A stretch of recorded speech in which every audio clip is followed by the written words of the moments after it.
quantitative chemistry section. What I'd like you to do, I'd suggest making a few notes as you go. Triple award quantitative. This is an area, a topic that I wanted to spend time on and get people to listen to, partly because it's one of the most tricky areas for some students, but it's also an absolute guaranteed slam dunk bunch of marks in your paper one, right? It's going to come up. It's going to be 20% of your paper, is it? 20% is calculations? Yeah. The odd calculation might be energy change calculations. I've got a couple of those potentially lined up if we run out of things to do. But there will be a load of moles calculations in there. So this will be in your paper without exception. So the first thing I'm going to do is just to write down, in addition to the trilogy skills which I went through last week and the video I shared with you, so you can access that if you want to, I'm going to remind you of the things that you're going to need for triple. So the one thing I'm going to remind you of, which is trilogy as well, is these reacting mass calculations. And I'm going to do one or two of those at the start. So reacting mass calculations, and I'm going to demonstrate a couple of those to you in this session too. And also limiting reactions comes up occasionally, but sometimes it's worth a few marks. A chunk of marks will do that. Where with the reacting mass calculations, we're going to be using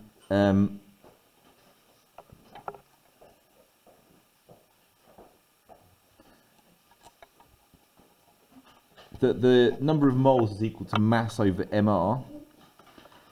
With the titrations and concentration calculations, you've got N is equal to the volume times the concentration, right? So the challenge is not the calculations themselves. The calculations themselves are dead simple. They're simply multiplying two things together. And by the way, I'll come back to this in detail in a bit. There are some gas calculations that you have to be able to do as well, and these are ones which are surprisingly common. And so we're going to make sure we've got a really good grasp of what we have to do there. But then the number of moles, or the volume, is equal to the number of moles times. I've got a pen that I can borrow because I think I've run out of pens. Someone throw me a pen. Oh, hang on, I've got one here. That's red. Someone chuck me a pen, please.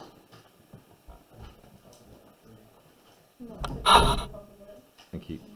So volume is equal to the number of moles times 24, or if you like, number of moles is equal to the volume divided by 24. That equation will be given to you. 24 is what we call the molar volume of a gas in decimeters cubed, right? So the challenge is not the calculations. The challenge is knowing which calculations to do, and that's what we're going to try to focus on. So we're going to jump around from one to another. There are some other calculations within here as well, which are asked nearly every paper. There's a question on atom economy, and there's some questions that involve you rearranging that equation, which I looked at today. There are some questions occasionally, it's quite rare. I tried to look today at quite a lot of papers. Percentage yield calculations are surprisingly rare, and so I think we're due for one. Not that we should exam spot. Percentage yield, though, I would say is due.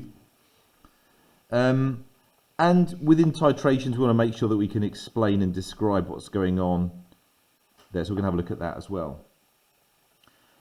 That's not necessarily absolutely everything. There might be some stuff on uncertainties and so on, but these are the areas where I want to focus today, helping you decide whether you're going to do mass over MR, volume times concentration, or something to do with gas volumes. All right. So let's just get cracking then.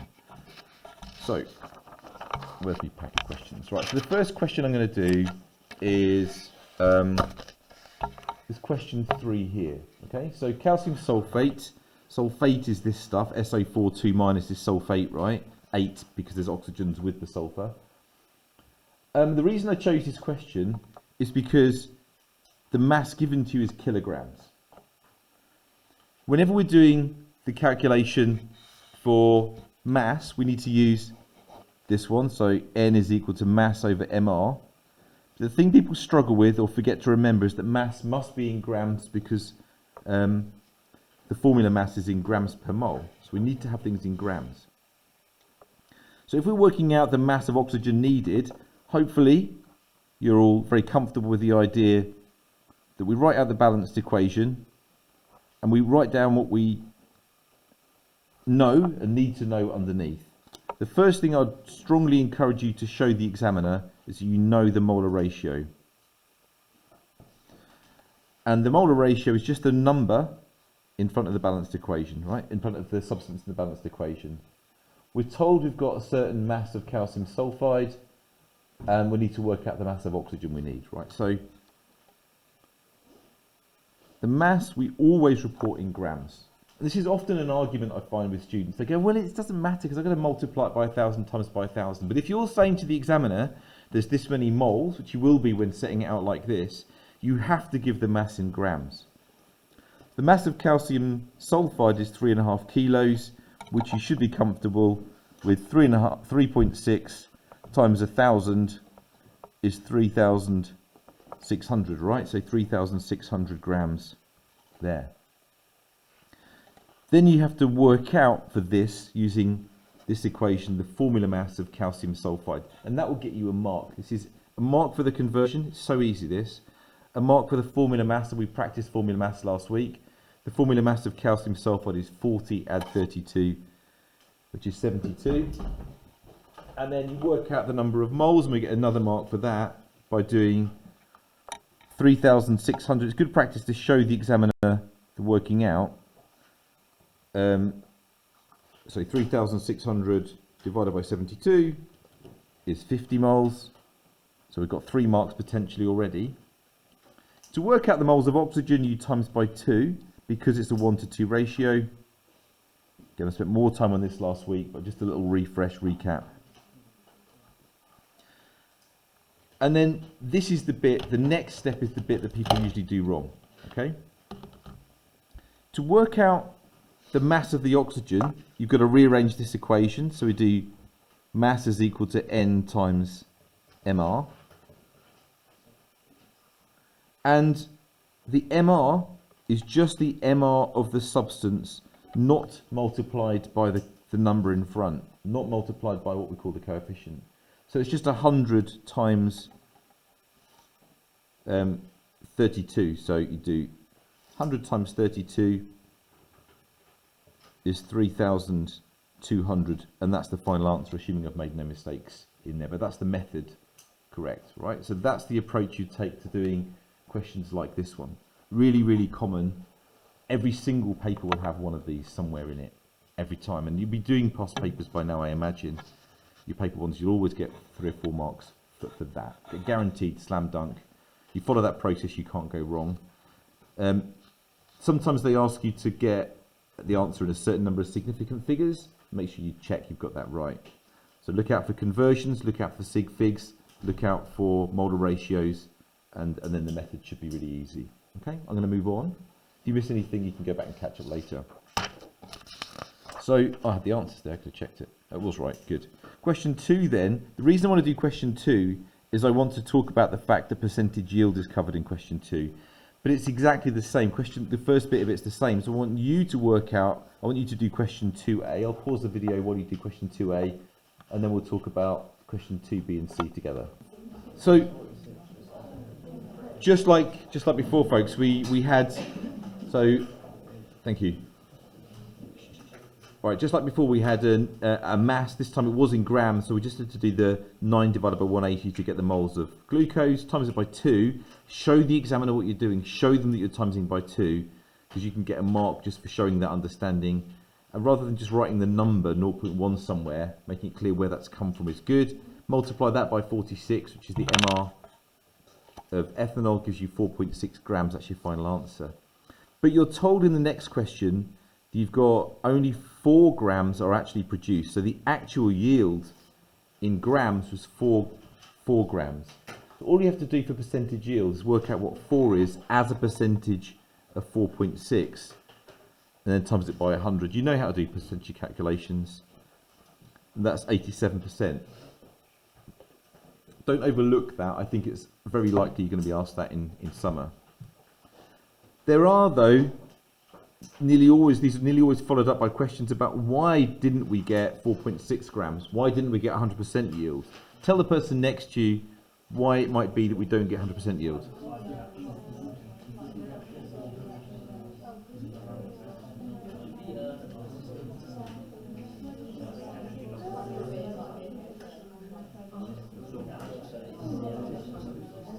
Okay, thanks.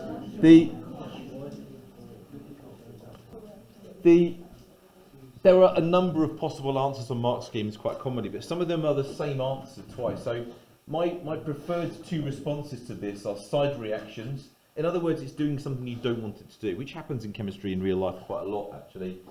And incomplete reactions, which could simply be you didn't leave it long enough, or it wasn't hot enough, or it could have been that the reaction was an equilibrium reaction, which means it would never go to completion because of course the reverse reaction is happening too.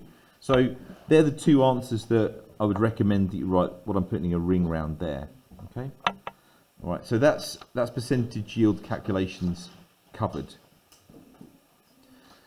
It might be you're asked to work out limiting a reactant. This is quite unusual, but let's look at how we go about that, and then I'll give you one to do. In this question here, you're told what the reaction is. You're told you've got 3.2 grams of both magnesium and oxygen. So the ratio is 2 to 1, and all you've got to do to start with is work out what the limiting reactant is.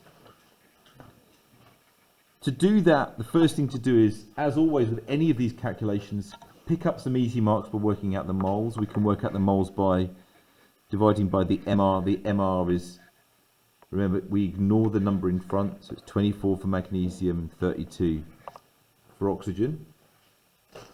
And the answer to those two questions is, oh, you muppet. I forgot to write 32. What is it? 3.2 of each. 3.2 and 3.2. The MR of magnesium is 24. The MR of oxygen is 32. So the number of moles is mass divided by MR, which is 0.133 and 0.100. Now, that bit's all pretty straightforward, but how do you decide which one of those you use to work out the number of moles of magnesium oxide that you would get? You've got to work out which is the limiting one, and there's a very particular approach that the exam board want you to take here. And I would say that when this came up a couple of years ago in a paper, the score wasn't great, not just in the school but nationally. So do you know how to tackle this?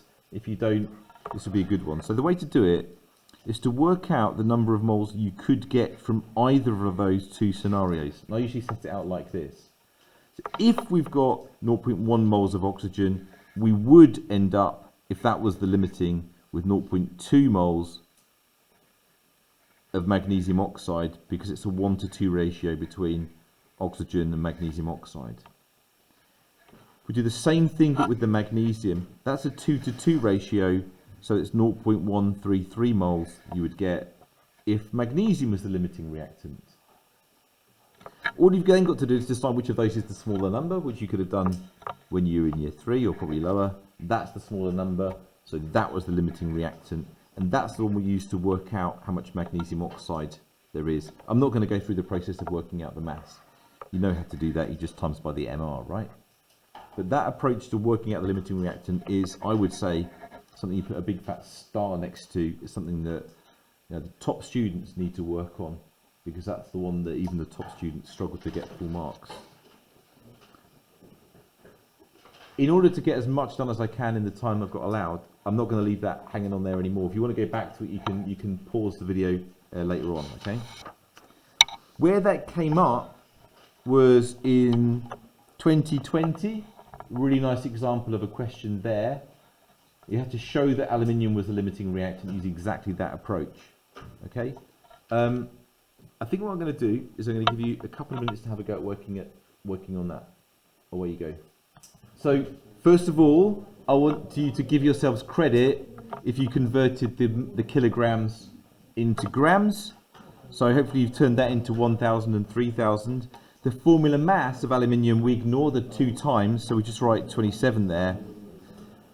And the formula mass of iron oxide is 160. We have to work out the number of moles of each of them. So it's 1,000 divided by 27 gives us 37.0, and 3,000 divided by 160 is 18.75, right? That in itself is going to get marks, but it's not worked out what the limiting reactant is yet. To work out the limiting reactant, you work out how much product each of them is going to get. It doesn't really matter which one you pick, but we'll say, let's find out how much aluminium they make.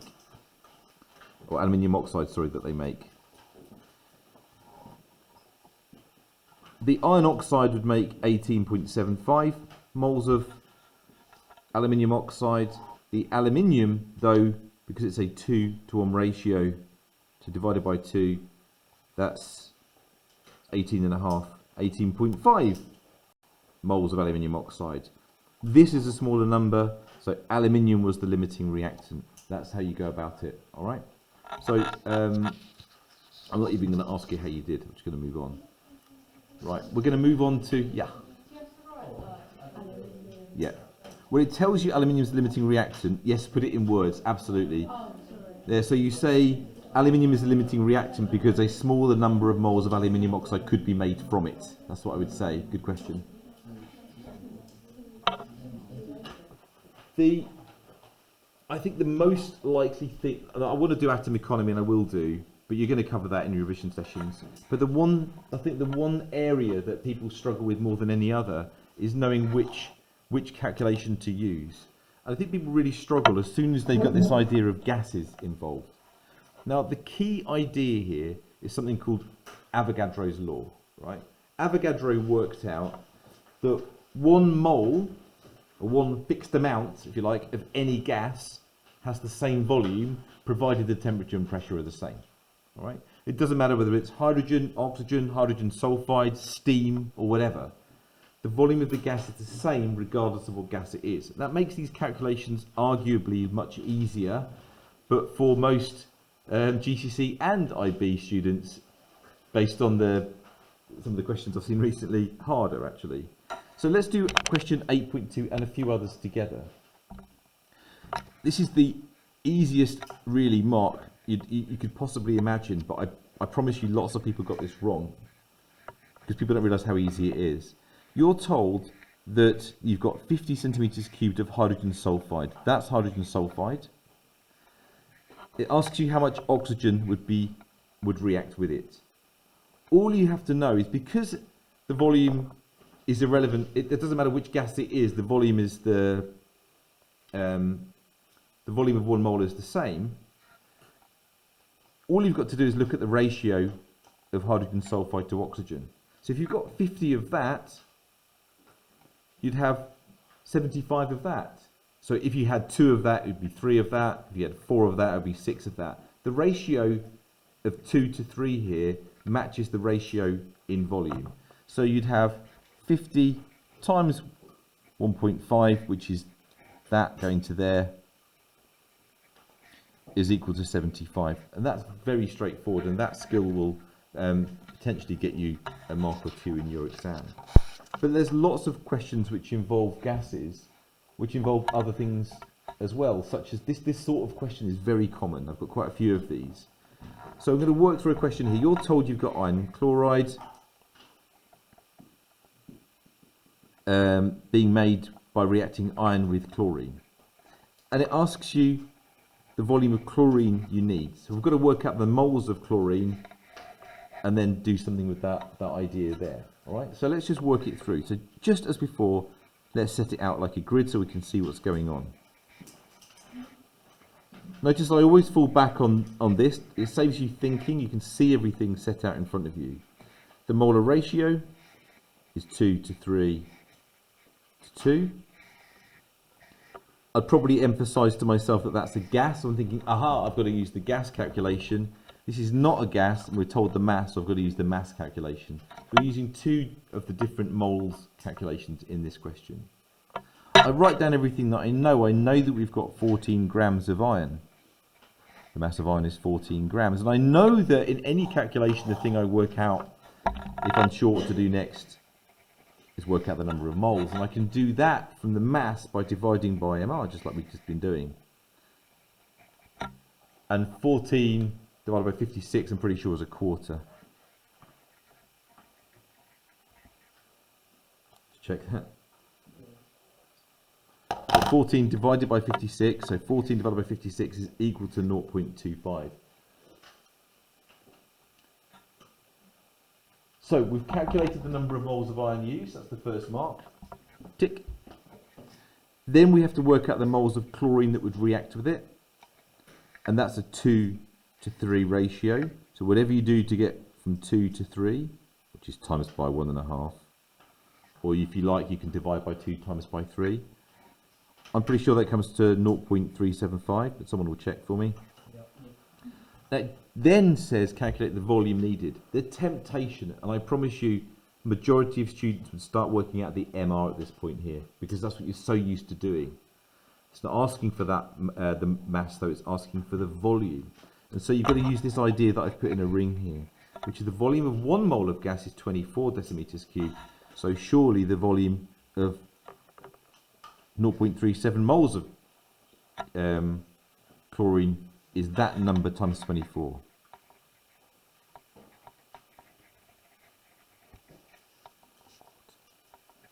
I can't do that in my head, so I think it's 9, but okay, can do it in my head then. So 9 decimeters cubed there.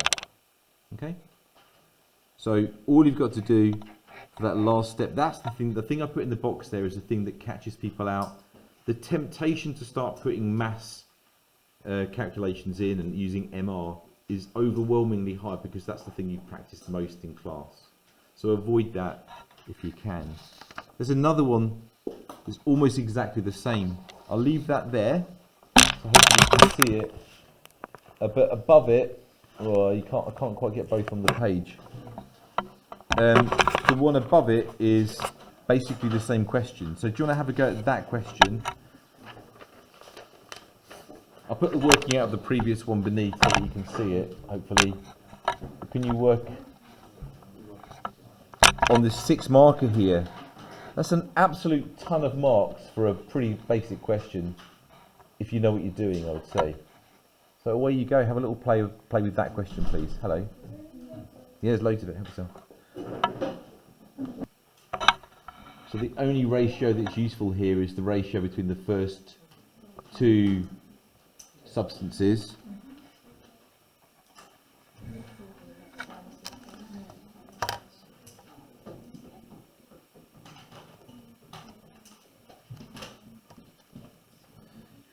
The formula mass of titanium dioxide is 48. Add 16, add 16.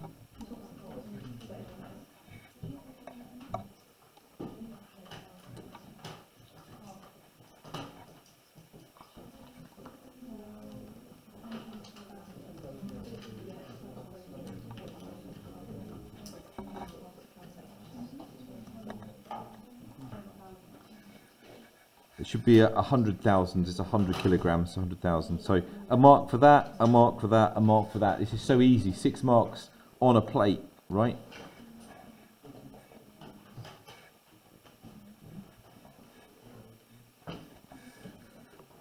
Mark for that.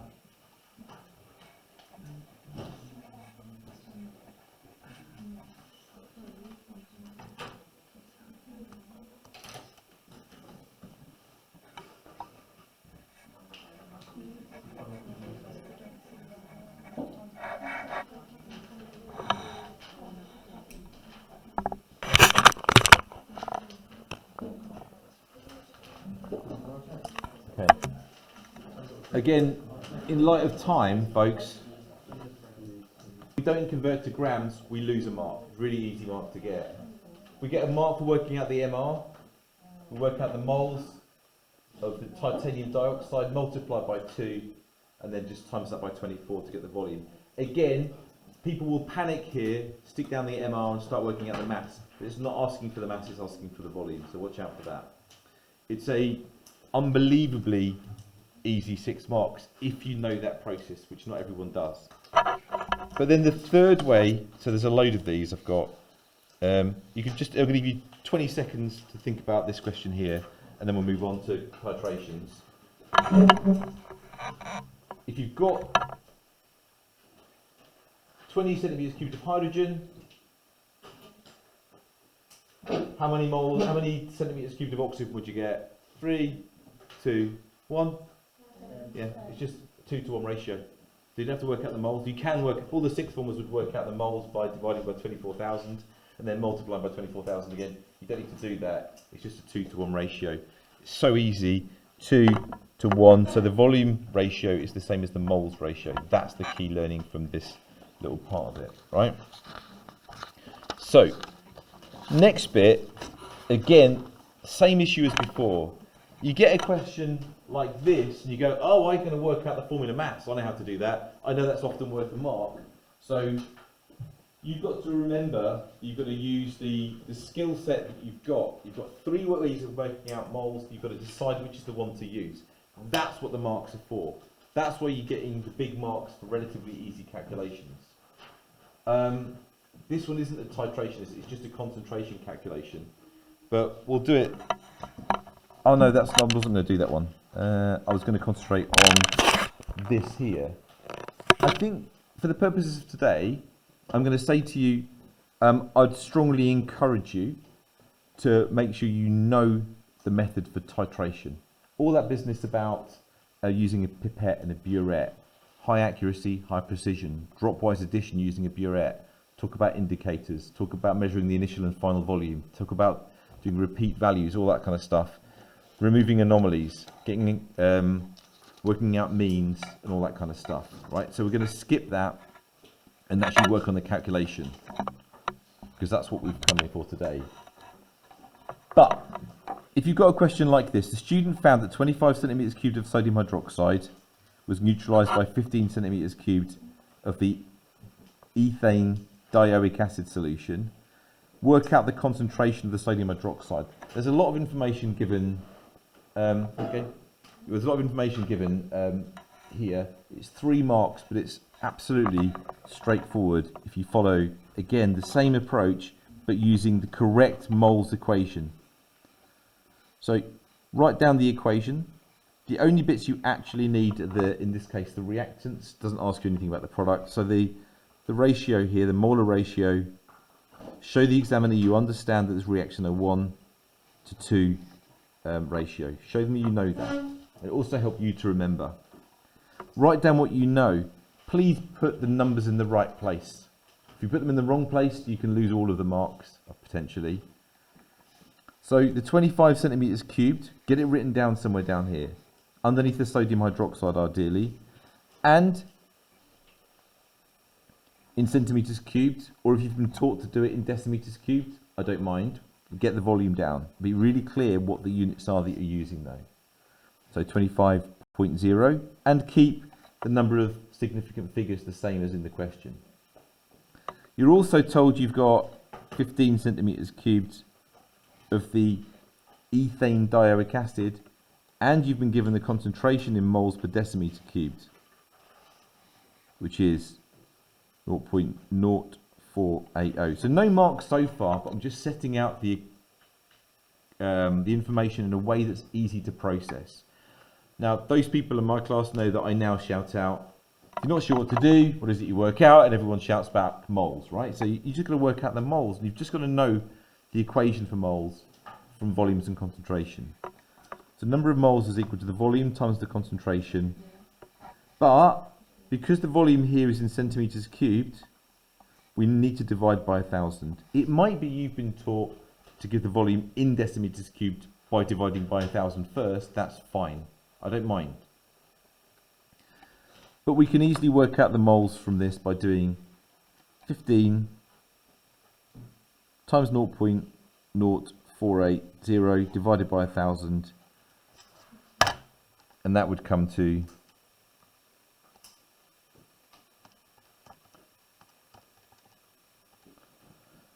7. You can write this in standard form or in decimal. I'm going to write it in decimal.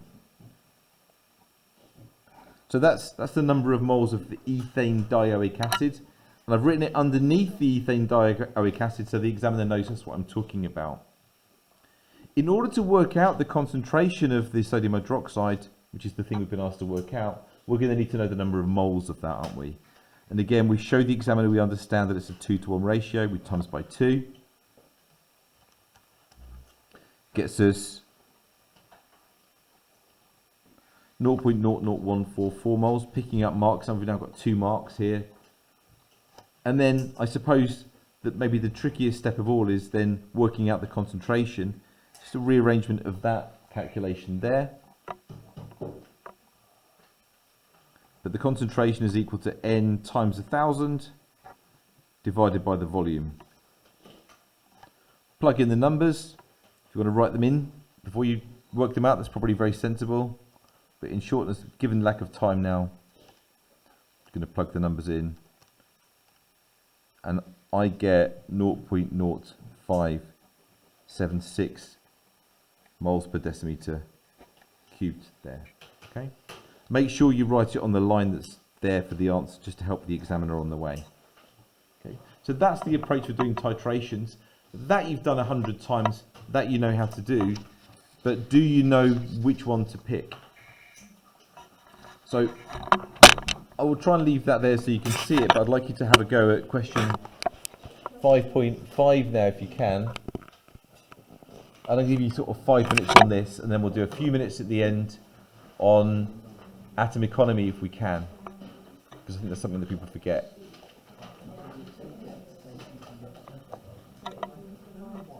Helpful. So I get here 0.263. So I put in the volume and concentration of the sodium carbonate. I got that number of moles for a mark, times it by 2 for a mark, and then worked out the concentration for a mark. I've converted to 3 sig figs for a mark as well. And I don't know what the other mark is for without looking at the mark scheme. Okay, so that's the approach there. We should be able to do most of those. I'd like to take a question. So good question just came up. The volumes here are given in centimetres cubed, right? So if you don't use those values in centimetres cubed and convert to decimeters cubed by dividing by 1,000, the number of moles will be wrong. So if you've written 3.1 here and 6.2, you won't get those marks. Now, if you don't have those right and leave it as 3.1 and 6.2, you will end up with the right final answer.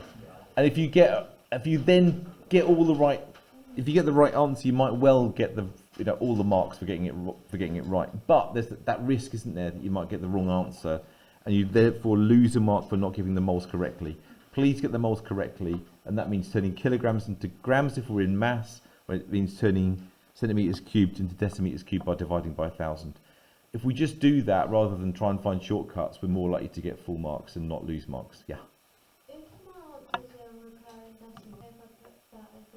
Never give a recurring decimal as an answer. The problem might be, let's say the answer here was 0.26 dot, or you decided to write 0.266 dot for 3 sig figs. That really is saying 0.26666 forever. What you need to do is to make it to 3 sig figs. You've got to make that number.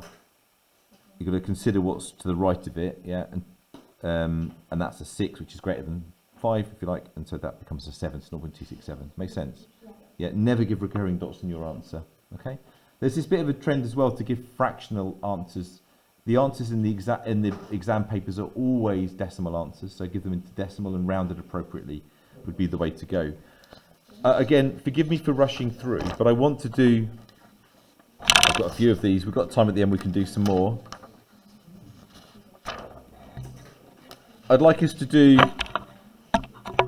a question on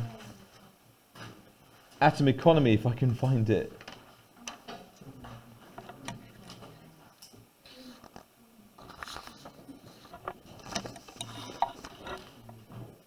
Sorry about that.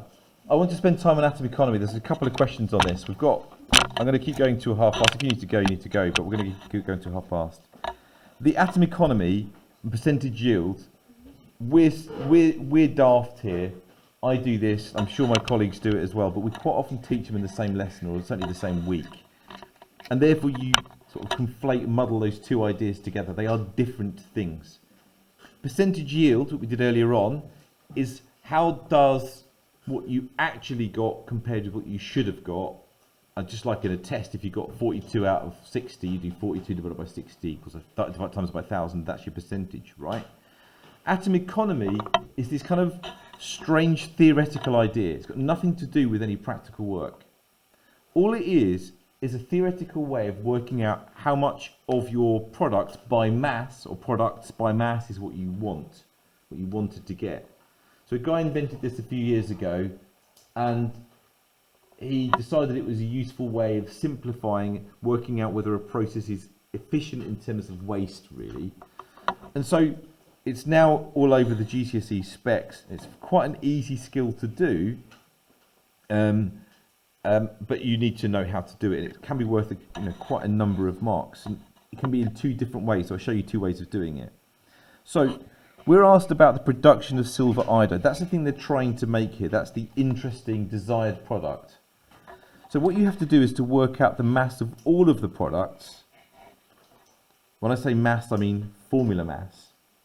And be careful, if there's a big number in front of it, the coefficient, you need to multiply by that coefficient as well. That doesn't account here. How much of the product is due to silver iodide? So all we've got to do is to work out the formula mass of silver iodide, which is given to us, 235. So it's the mass of the desired material divided by the total mass of all of the products, which is 235, add 85. Okay, that's all you've got to do there, and times it by 100. You can, and you might well have been taught a slightly different way of doing it, which is actually, I think, what's in the textbook, which is the desired product divided by the mass of the reactants.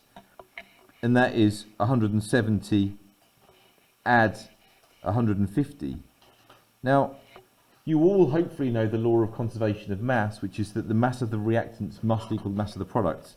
It doesn't matter which way you go here, the denominator here is 320. So it's 235 divided by 320 times by 100, whatever that is. Okay, it doesn't matter whether you use so the GCSE normally says reactants, the IB says products as the denominator. It doesn't matter, it's the same thing, right? So that's the approach there. Does anyone actually type that into the calculator?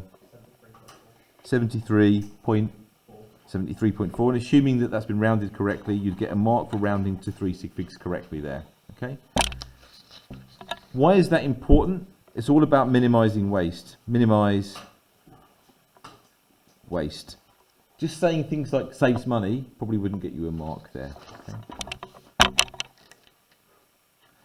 I think this question is a very difficult version of the same thing by comparison. So I'm not sure I want to do this now given time, but we could have might maybe come back to it. I want to do a different skill first. So I'll leave that there. You can pause it if you want to later on, have a go at that one. That one, you're given the atom economy, you then have to work out what X was by subbing into that equation, right? So you write down the same equation as before. You've got the answer as 77.3, sub it and you should be able to work it out. We'll come back to that if we've got time. But this is an occasional skill which comes up.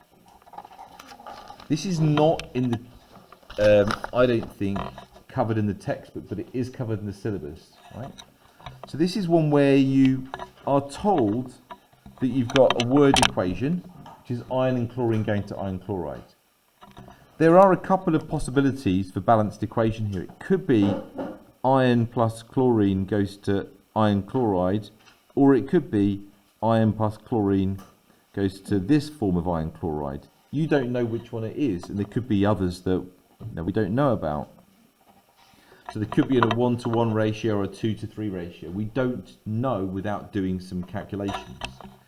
And what it's told you is that someone's done an investigation here, and the teacher weighed a glass tube and the iron, so we can work out the mass of the iron.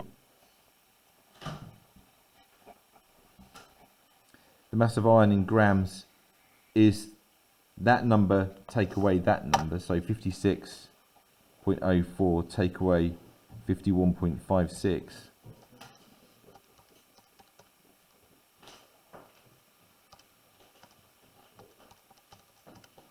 That's 4.48 grams, so we can work out the number of moles of that in a bit, and that will get us marks. 6 marks for this, 6 marks. It's so easy. Because all we've got to do is work it through.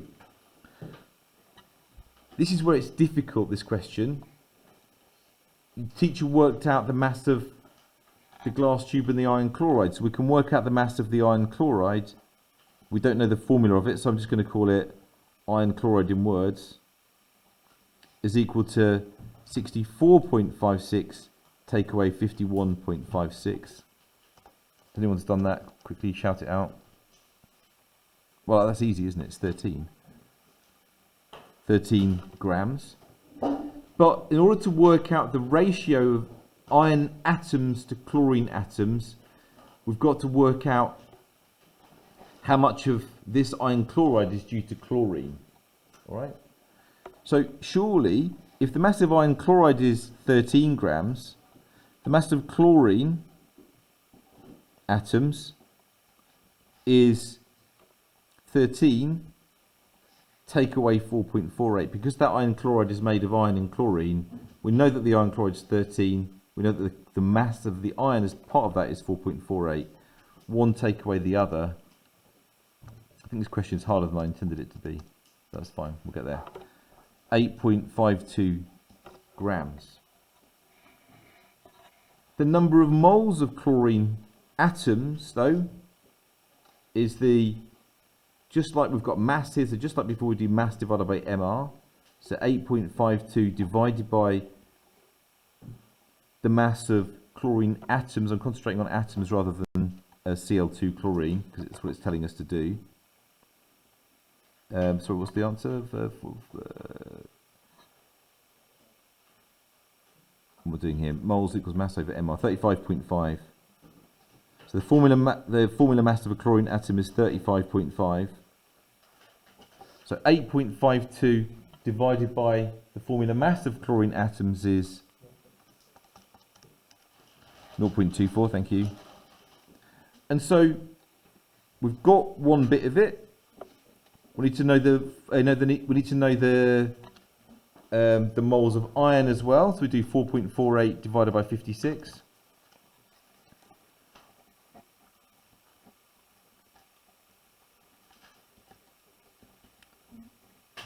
And that comes to 0.08. And then all you've got to do is to work out the ratio of those two numbers. So the chlorine is 24 and the iron is 8, so it's a 3:1 ratio there. That was quite a difficult question, I accept. And so iron chloride that you produce is FeCl3, and so the equation must be that. That was a particularly difficult question. That's more difficult than I intended this to be, so don't worry if you found that really tough. Okay, we've got 4 minutes left. I'm not going to do that. How about in 4 minutes you see if you can tackle that question there on atom economy. See how you get on this last 4 minutes. We're going to go at past.